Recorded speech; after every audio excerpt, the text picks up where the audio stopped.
That can be a very difficult situation for service providers to find themselves in. There is this sense that we know what's best, that we know that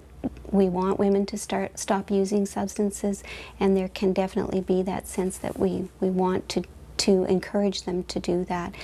So for a lot of people who work in the service provision, it is better to be able to focus on the woman, keep that care woman-centered, as opposed to seeing the end result of stopping substance use as the goal, but rather to be there to support the woman and focus on what it is that is beneficial to her and keep that in mind. And also to recognize within ourselves as service providers when we are feeling triggered by some of that behavior, and to recognize that and come up with strategies with other people in your program or other people providing a similar service to help you to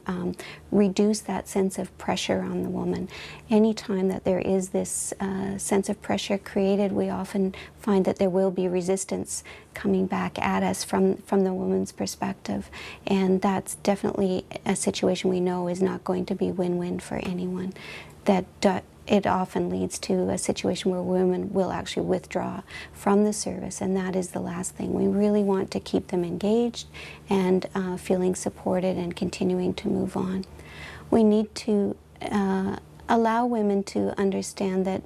change is a process, but also to feel that they have a relationship, and that if it is about building that relationship. And in this pregnancy, it may not be the time that there is a complete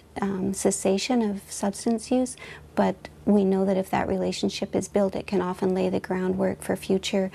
pregnancies or other situations, even postpartum, that women experience that will be actually helpful in helping them stay stopped or reducing the risk of further use.